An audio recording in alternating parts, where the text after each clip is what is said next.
नमस्कार मित्रांनो, तसं तर आपण आपल्या चॅनलवरती जे स्मार्टफोन ग्लोबली लॉन्च होतात त्यांच्याबद्दलची माहिती नाही कव्हर करत, पण हा जो Redmi Note 11 Pro Plus smartphone आहे हा खूप चांगला स्मार्टफोन आहे जो आता रिसेंटली ग्लोबली लॉन्च झाला आहे व येणाऱ्या काही आठवड्यांमध्ये हा स्मार्टफोन तुम्हाला इंडियामध्येही ॲज इट इज बघायला भेटणार आहे। म्हणून आजच्या ह्या व्हिडिओमध्ये मी तुम्हाला याच Redmi Note 11 Pro Plus ह्या स्मार्टफोन संबंधित संपूर्ण माहिती देणार आहे। याच्यामध्ये काय काय नवीन फीचर्स बघायला भेटतात हे एक्सप्लेन करणार आहे। जर तुम्हाला या स्मार्टफोनबद्दल संपूर्ण जाणून घ्यायचं आहे तर तुम्ही हा व्हिडिओ शेवटपर्यंत पहा। तर हा जो Redmiचा Note 11 Pro Plus स्मार्टफोन आहे, जर आपण याचे कॅमेरा बघितले तर याच्यात बॅकला तुम्हाला ट्रिपल कॅमेराज बघायला भेटतात, ज्यांच्यामधला जो मेन कॅमेरा लेन्स आहे तो तुम्हाला 108 मेगापिक्सेलचा बघायला भेटतो, एक 8 मेगापिक्सेलचा टेलीफोटो, एक 8 मेगापिक्सेलचा अल्ट्रा वाईड कॅमेरा लेन्स बघायला भेटतो व एक 2 मेगापिक्सेलचा तुम्हाला टेलीफोटो किंवा मॅक्रो लेन्स याच्यामध्ये बघायला भेटतो। हा जो टेलीफोटो आणि मॅक्रो लेन्स आहे हा माझ्या मते 5 मेगापिक्सेलचा असला पाहिजे होता। 2 मेगापिक्सेलमध्ये कोणच टेलीफोटो प्रोव्हाइड करतं।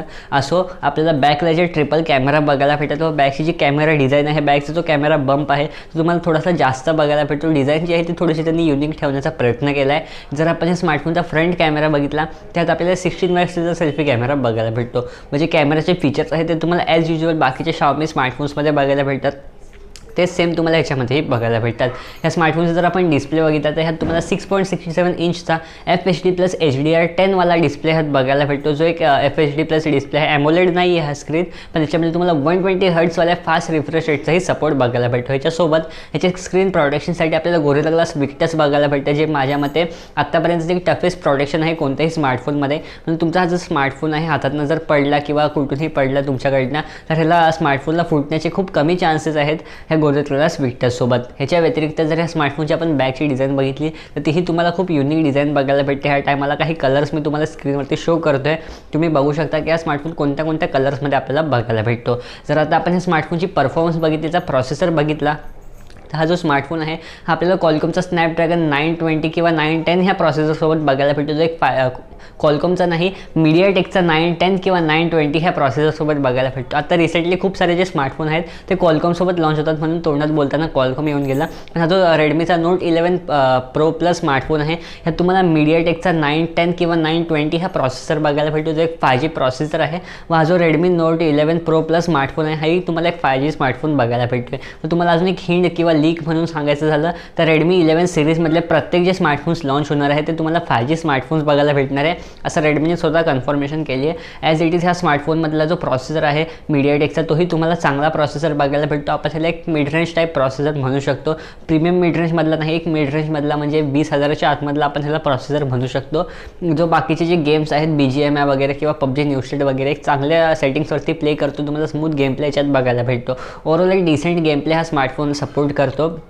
म्हणून तुम्ही ॲज अ गेमिंग स्मार्टफोन तरी याला प्रेफर केलं छोटे मोठे गेम्स प्ले करण्यासाठी व तुमचे जे BGMI किंवा PUBG न्यूस्टेड गेम आहेत हे तुम्हाला एक मीडियम सेटिंग्सवरती किंवा हाय सेटिंग्सवरती एकदम स्मूथली गेम प्ले ह्याच्यामध्ये बघायला भेटेल। ह्याच्या व्यतिरिक्त ह्याच्यामध्ये तुम्हाला 5Gचाही सपोर्ट बघायला भेटेल, तीही खूप चांगली गोष्ट आहे। येणाऱ्या काही आठवड्यांमध्ये येणाऱ्या काही महिन्यांमध्ये तुम्हाला भारतामध्ये 5G बघायलाही भेटू शकतं, तर त्याच्यासाठी तुमचा स्मार्टफोन एक फ्युचर रेडी स्मार्टफोन बनून जातो। ह्याच्या व्यतिरिक्त या स्मार्टफोनची आपण बॅटरी आणि चार्जिंग जर बघितली तर हा जो Redmi 11 Note Pro Plus smartphone आहे त्यात तुम्हाला 4500 mAhची बॅटरी बघायला भेटते, जी माझ्या मते एक डिसेंट बॅटरी आहे। ह्याचे आधीचे जे स्मार्टफोन्स होते Redmi Note 10 सिरीजचे त्यात आपल्याला 5000 mAh बघायला भेटलेली, पण ह्या Redmi Note 11 सिरीजमध्ये आपल्याला 4500 mAhची बॅटरी बघायला भेटते स्पेसिफिक ह्या स्मार्टफोनमध्ये। तरी ते असं ह्याच्या व्यतिरिक्त ह्याची जी बॅटरी आहे ती त्यांनी आपल्याला जर 500 mAh कमी प्रोव्हाइड केली तर एक खूप मोठी ह्याच्यामध्ये त्यांनी ॲड ऑन केलं आहे, ते म्हणजे 120 वॅटचं तुम्हाला फास्ट चार्जिंगचा सपोर्ट ह्यात बघायला भेटतो, जी माझ्यामध्ये खूप मोठी गोष्ट आहे।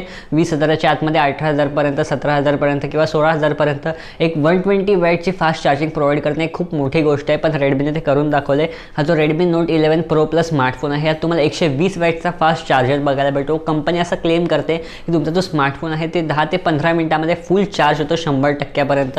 आता ते 0 पासून 100% किंवा 35 पासून 100% ते त्यांनी मेन्शन नाही केलं आहे, पण ॲज युजल हा जो स्मार्टफोन आहे ह्याची जी बॅटरी आहे व चार्जिंग जी आहे ती खूप तुम्हाला चांगली बघायला भेटते।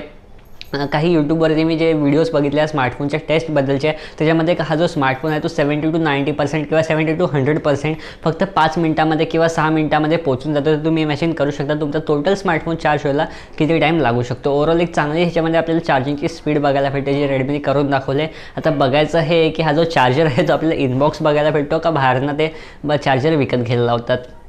तर ह्या सर्व गोष्टी झाल्या स्मार्टफोनच्या संबंधित. तर तुम्ही माझे ओपिनियन्स ऐकले, ह्याची जर प्राइसिंग तुम्हाला जाणून घ्यायची भारतामध्ये किती असणार आहे, भारतामध्ये तुम्हाला किती रुपयाला हा स्मार्टफोन बघायला भेटेल, तर आता रिसेंटली रेडमीचा हा जो नोट 11 प्रो प्लस स्मार्टफोन आहे, पहिले तर ह्याच्या नावामध्ये आपल्याला प्रो प्लस बघायला भेटते, म्हणून जो रेडमी नोट 11 प्रो असेल त्याची प्राइसिंग तुम्हाला 15,000 किंवा 15,000च्या आतमध्ये बघायला भेटेल.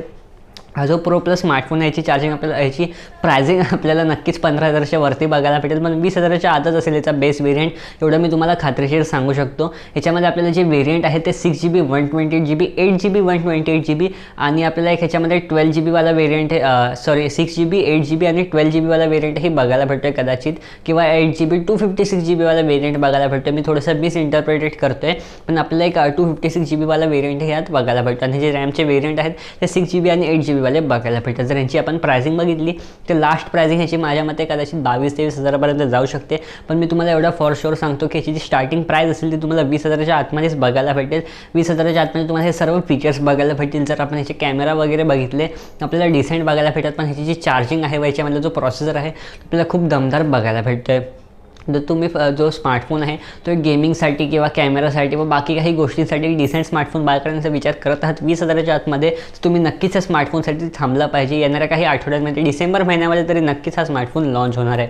तर तुमचे ह्याच्या व्यतिरिक्त काही प्रश्न असेल ह्या Redmi note 11 pro plus smartphone संबंधित, तर तुम्ही खाली कमेंट्समध्ये नक्की विचारू शकता. व जर तुम्हाला हा व्हिडिओ आवडला असेल तर व्हिडिओला लाईक करायला विसरू नका. आणि जर तुम्ही नवीन असाल चॅनलवर, जे मला पहिल्यांदाच बघत असाल तर चॅनलला आत्ता सबस्क्राईब करा व बाजूचा जो बेल आयकॉन आहे तोही दाबून ऑलवरती क्लिक करा, कारण मराठी टेकी हा जो चॅनल आहे इथे तुम्हाला असेच डेली मराठी टेक व्हिडिओज दिले जातात. आपण एका पुढच्या नवीन व्हिडिओसोबत, तोपर्यंत जय हिंद, जय महाराष्ट्र.